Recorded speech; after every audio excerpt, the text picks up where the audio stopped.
Assalamualaikum warahmatullahi wabarakatuh. Alhamdulillah bisa Halo. bertemu dengan para dokter ya di forum ini, sebuah profesi yang sangat saya hormati, sebuah profesi yang sangat saya idam-idamkan dulu waktu masih kecil ya. Kalau ditanya orang saya pengen jadi dokter, tapi ternyata gagal, saya 3 kali UMPTN gitu untuk menjadi dokter gitu. Kang Hadi, ini tulisan yang saya bikin beberapa waktu yang lalu, sebenarnya nggak sengaja ya Kang Hadi ya. Jadi waktu itu saya nggak ada niat ya, nggak ada rencana untuk menulis topik mengenai ID, karena saya orang awam, saya orang di luar ID, saya nggak ngerti mengenai ID gitu. Nah, pada suatu hari saya lagi sedang mempersiapkan materi ajar. Jadi saya diminta untuk mengajar di rumpun ilmu kesehatan UI gitu. Jadi mahasiswanya ada mahasiswa dari Fakultas Kedokteran, Keperawatan, Farmasi, sama FKM, Kesehatan Masyarakat gitu. Nah, salah satu topik yang harus saya jelaskan adalah mengenai hukum otonom itu Kang Hadi.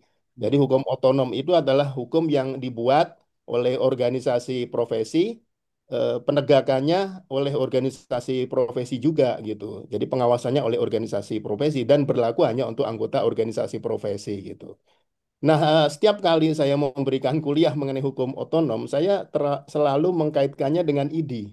Jadi ada ID, pertama ada Kode Etik Kedokteran Indonesia, kemudian ada ID, dan kemudian ada MKEK. Terus terang saya sangat membanggakan gitu loh, 3 hal itu, 3 ikatan itu. Nah, kemudian saya coba untuk merenungkan lagi bagaimana sih kondisi sekarang ini terkait dengan hal itu, misalnya etika, penegakan etika dan sebagainya. Terus terang saya jadi agak-agak bingung gitu loh. Nanti bagaimana ya ke depannya penegakan etika, apalagi Undang-Undang Kesehatan membuka forum, membuka peluang untuk jadinya atau lahirnya berbagai macam organisasi profesi dokter gitu.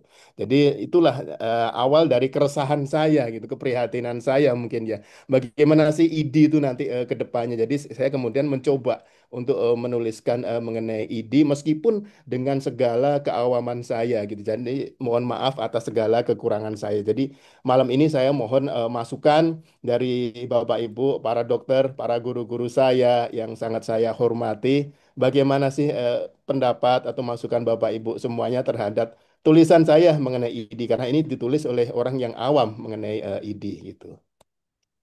Baik, Kang Hadi, ini adalah biodata untuk pendidikan saya. Jadi seperti yang sudah saya sampaikan tadi, saya sebenarnya berobsesi sekali untuk menjadi dokter.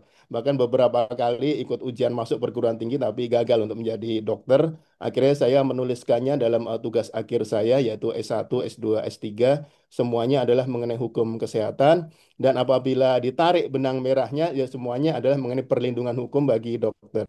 Jadi saya belajar mengenai perlindungan hukum bagi dokter itu sejak S1, kemudian saya teruskan S2, dan kemudian saya lanjutkan di S3. Waktu S3 saya menganalisis sekitar 250 putusan pengadilan agar dapat memberikan perlindungan yang konkret bagi dokter. Ini awal singkat biodata saya.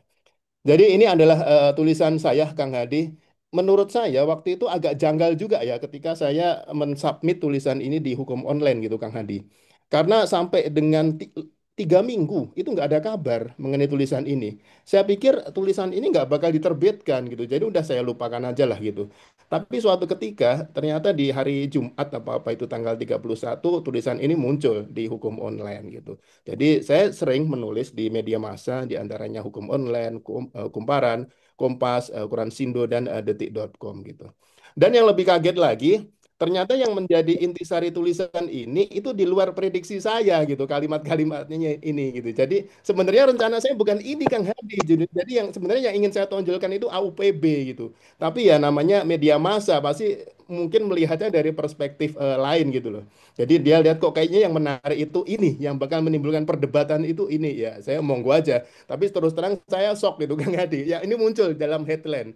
Nah, efeknya adalah ketika tulisan ini muncul, kemudian beberapa hari sampai beberapa hari, saya sering mendapatkan telepon gitu. Ada yang pro, ada yang kontra, ada yang pro kontra terkait dengan single bar, multi bar gitu. Itu pro kontra gitu. Bahkan ada juga yang ngasih semacam wejangan ke saya gitu. Ya mohon maaf ya, saya terpaksa terus terang dalam forum ini.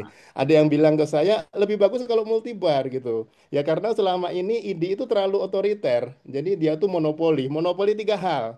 monopoli terkait perizinan, monopoli terkait standar, dan monopoli terhadap keanggotaan. Jadi sifatnya terlalu otoriter. Bahkan ada yang bilang jadi mempersulit karir seorang dokter gitu. Saya nggak ngerti itu, pokoknya ada yang masih masukkan seperti itu. Jadi intisari dari tulisan saya yang di headline oleh media massa adalah tiga hal. Yang pertama adalah Undang-Undang Kesehatan itu menyebabkan ID mengalami erosi gitu. Erosi kewenangan. Jadi suatu hal yang sangat dahsyat menurut saya. Jadi ada erosi kewenangan baik fungsional maupun kontrol terhadap kompetensi dokter maupun etik gitu. Ini dua hal yang sifatnya fundamental, tapi di sini mengalami suatu hal yang erosi. Jadi pengurangan sekali gitu. Kemudian Undang-Undang Kesehatan itu memperkokoh kontrol pemerintah terhadap profesi dokter. Jadi saya melihat sebagai orang awam bahwa di sini ada kontrol yang kokoh dari pemerintah gitu. Padahal kalau saya belajar teori mengenai bagaimana pertanggungjawaban hukum pemerintah itu seharusnya kan fungsinya steering, rather dan rowing gitu. Harusnya dia itu lebih ke pembinaan pengawasan, tapi di sini sangat-sangat kokoh gitu. Nah, menurut saya potensinya adalah adanya kemungkinan dampak buruk gitu dari peningkatan kontrol pemerintah. Saya khawatir ada bahaya politisasi maupun ada bahaya terkait dengan birokratisasi gitu. Nah, berikutnya slide ini adalah latar belakang tulisan saya. Jadi secara nggak sengaja, waktu sambil menulis, saya melihat bahwa 24 Oktober itu adalah Hari Dokter Nasional.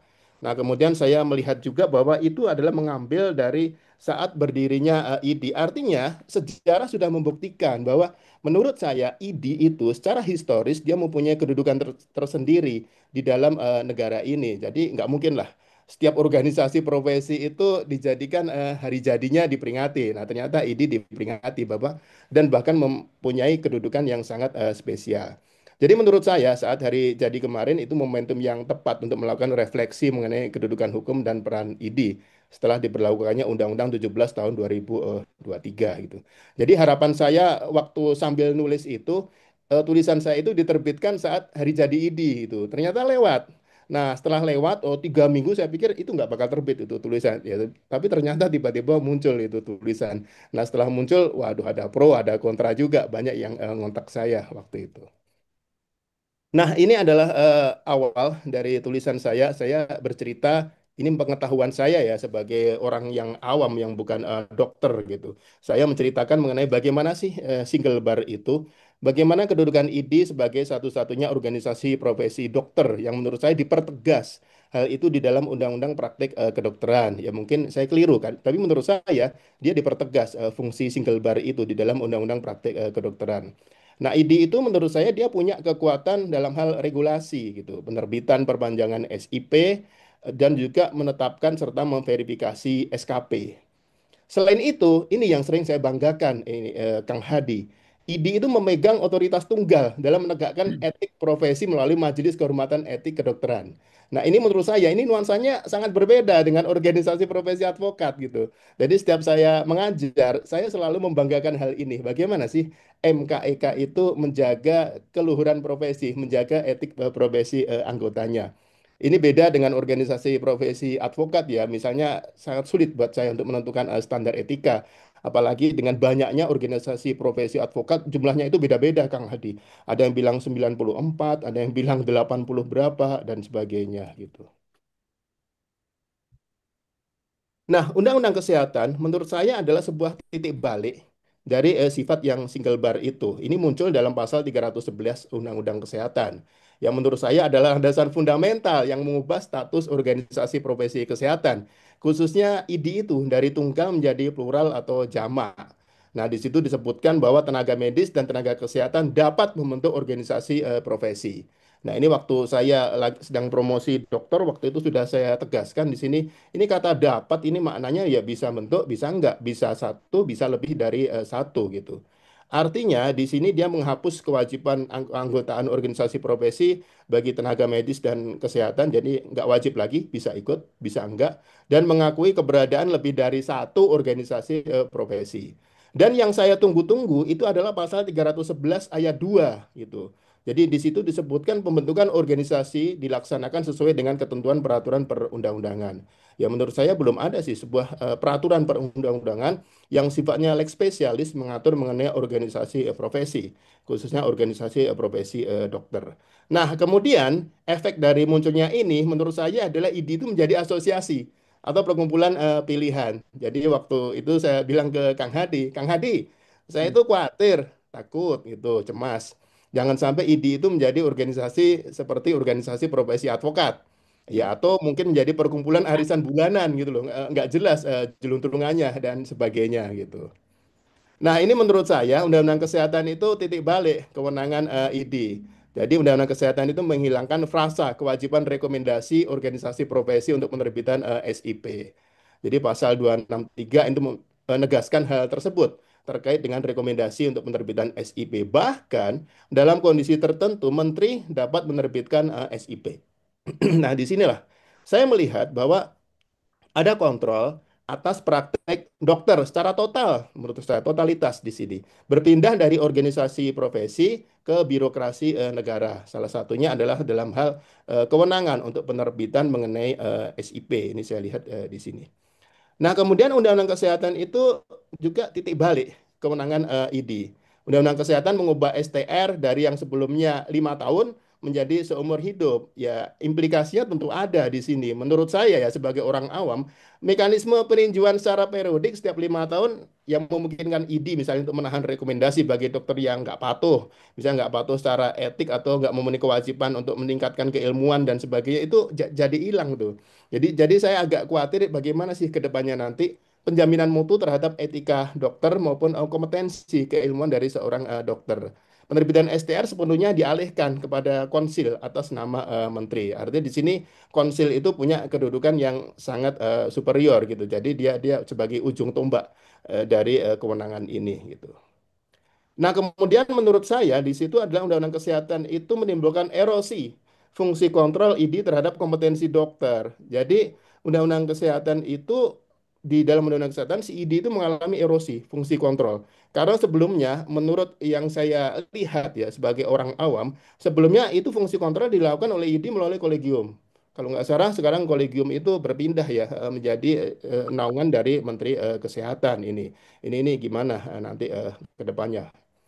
Kemudian Undang-Undang Kesehatan itu menyebabkan erosi. ID sebagai penjaga etik dokter ini yang sangat saya khawatirkan. Saya nggak bisa membayangkan nanti ke depannya seperti apa ketika multibar.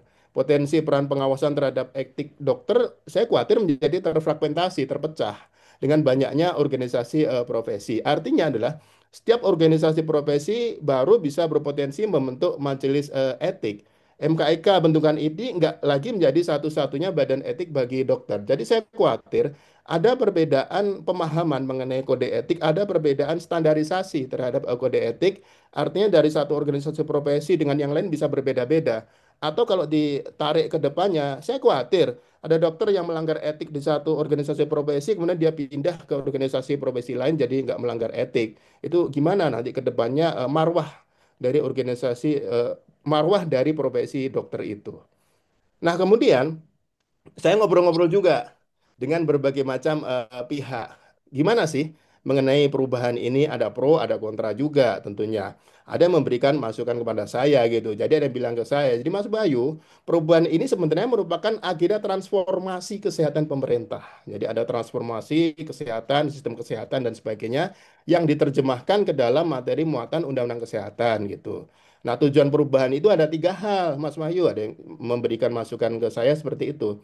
Yang pertama adalah aspek konstitusional, kemudian menyederhanakan birokrasi dan mengembalikan fungsi negara gitu. Jadi salah satunya menyederhanakan birokrasi itu yang seperti saya sampaikan tadi karena ada beberapa yang memberikan masukan saya ya pas mungkin keliru ya dokter ya tapi terpaksa saya sampaikan ada yang memberikan masukan ke saya selama ini ketika birokrasi misalnya terkait dengan penerbitan perizinan dipegang oleh ID itu sulit sekali birokrasinya cenderung panjang ada perbedaan standar dan sebagainya. Nah itu saya nggak ngerti itu bagaimana itu. Nah, kemudian aspek konstitusional yang sebenarnya ingin diwujudkan adalah hak berserikat dan berkumpul itu. Jadi nggak seharusnya hal itu dibatasi oleh penetapan satu organisasi profesi tunggal oleh negara. Jadi gimana hak berserikat dan berkumpul profesi dokter misalnya kalau organisasi profesinya hanya ada satu. gitu.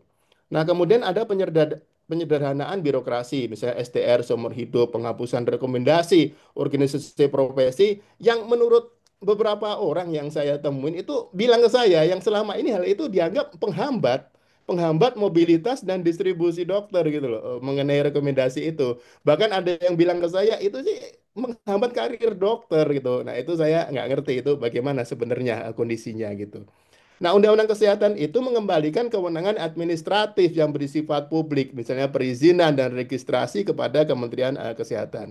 Artinya, Undang-Undang Kesehatan itu memposisikan kembali si organisasi profesi itu seharusnya dia fungsinya hanya pembinaan etik dan profesionalisme. Jadi hanya pembinaan etik dan profesionalisme gitu. Nah, kemudian setelah mendengarkan berbagai macam pihak dan sebagainya saat menyusun tulisan ini, saya kok ada kekhawatiran gitu loh Kang Hadi. Jadi kekhawatiran dari saya pribadi ya. Jadi ini pendapat saya pribadi. Semoga ini salah. Semoga ini hanya fobia atau mimpi dari saya. Semoga mimpi buruk dari saya. Semoga enggak terjadi. Saya ada kekhawatiran. Yang pertama adalah kontrol terhadap etik dan standar praktik akan menjadi terfragmentasi atau terpecah dan melemah. Ya karena ada beberapa organisasi profesi, saya khawatir gimana sih nanti penegakan etika, gimana sih pengawasan terhadap standar, kompetensi, dokter dan sebagainya. Kalau selama ini kan ada rekomendasi yang menjaga atau mendampingi hal tersebut. Kalau nanti ke depannya seperti apa pengawasan terhadap kompetensi maupun etika itu. Jangan sampai melanggar etika di satu organisasi profesi kemudian pindah ke tempat lainnya jadi nggak melanggar gitu. Nanti ke depannya bagaimana itu marwah dari profesi dokter. Kemudian penghapusan rekomendasi profesi untuk SIP dan STR seumur hidup itu saya khawatir dapat melemahkan mekanisme check and balance terhadap kompetensi serta etika perilaku dokter gitu. Jadi nggak ada lagi fungsi check and balance yang selama ini dipegang oleh organisasi profesi. Dalam hal ini adalah ID. Jadi kedepannya kalau secara hukum saya melihat ini khawatirnya potensi risiko praktek kedokteran di bawah standar akan meningkat gitu. Terus penarikan kewenangan registrasi dan sertifikasi ke pemerintah, menurut saya khawatir itu intervensi yang berlebihan terhadap independensi profesi. Saya khawatir ke depannya si profesi dokter itu menjadi nggak independen gitu. Nah, kekhawatiran saya terkait dengan ini adalah dampak pelemahan struktural ID terhadap penegakan etik adalah salah satu hal yang menjadi kekhawatiran. Jadi saya khawatir sekali mengenai etika ini. Kalau dulu sanksi etik itu dalam pandangan saya, sanksi etik dari ID, khususnya yang dikeluarkan oleh MKEK itu sangat efektif. Karena dia berdampak secara langsung terhadap izin praktik dokter misalnya. Jadi menurut saya MKEK sekarang ini sifatnya itu internal. Dia hanya berlaku kalau multibar dia hanya berlaku bagi ID, sedangkan dokter kalau ngelanggar di ID saya khawatir pindah ke tempat lain jadi nggak ngelanggar gitu. Jadi sebenarnya hanya internal. Serta tidak memiliki dampak otomatis pada izin praktek dokter. Jadi sanksi dari MKIK itu nggak ada dampaknya terhadap izin praktek karena dia nggak perlu rekomendasi. Dampak terburuk dari Hah? pelemahan MKEK itu saya khawatir itu penurunan kepercayaan Iya, publik terhadap profesi iya dokter karena di mahal. Indonesia gitu. Wushu hampir. Gimana profesi dokter secara etikanya dan sebagainya nanti ke depannya dengan beberapa organisasi profesi yang muncul. Dampak terburuk dari peningkatan kontrol pemerintah, ini kekhawatiran saya ya, pendapat yang sifatnya pribadi. Saya khawatir ada potensi politisasi dan birokratisasi gitu. Saya khawatir. Jadi profesi dokter dipolitisasi atau ada birokratisasi dan sebagainya. Politisasi misalnya ada keputusan yang seharusnya didasarkan pada standar keilmuan dan etik, kemudian digantikan atau diwarnai dengan kepentingan-kepentingan politik. Misalnya ada seorang dokter misalnya dia kritis ya kritis dengan kebijakan pemerintah tapi kemudian dibungkam dengan berbagai macam sanksi kemudian karena kekritisan itu gitu. Jika pemerintah gagal menjaga independensi konsil, jadi konsil buat saya adalah ujung tombak ketika saya sepintas membaca Undang-Undang Kesehatan. Jadi jika pemerintah gagal menjaga independensi konsil, maka profesi kedokteran itu berpotensi untuk kehilangan otonomi dan marwah keilmuannya ya karena konsil sebagai ujung tombaknya gitu. Jadi menurut saya sebelum ke rekomendasi ini, menurut saya Undang-Undang Kesehatan itu memberikan perubahan yang sangat besar terhadap ID. Jadi menuntut ID untuk bertransformasi gitu. Ada beberapa hal yang bisa dilakukan terkait dengan fungsi ID. Yang jelas menurut saya fungsi regulasi sudah nggak dipegang oleh ID. ID mungkin bisa bertransformasi menjadi fungsi advokasi. Misalnya memperjuangkan hak anggotanya, hak upah dan sebagainya gitu. Mungkin mirip dengan serikat kerja. Tapi menurut saya bargaining power dari ID pasti akan turun karena sifatnya adalah multibar, nggak lagi single bar. Yang kedua, ini bisa memainkan peran sebagai perlindungan hukum bagi anggotanya. Yang ketiga, ya menurut saya mungkin ID bisa memainkan peran sebagai penegakan etik. Tapi saya juga khawatir dengan yang ketiga ini ya kalau kalau sifatnya multibar gitu, ini gimana gitu. Kalau melanggar di ID, khawatirnya dia bisa berpindah ke tempat lain.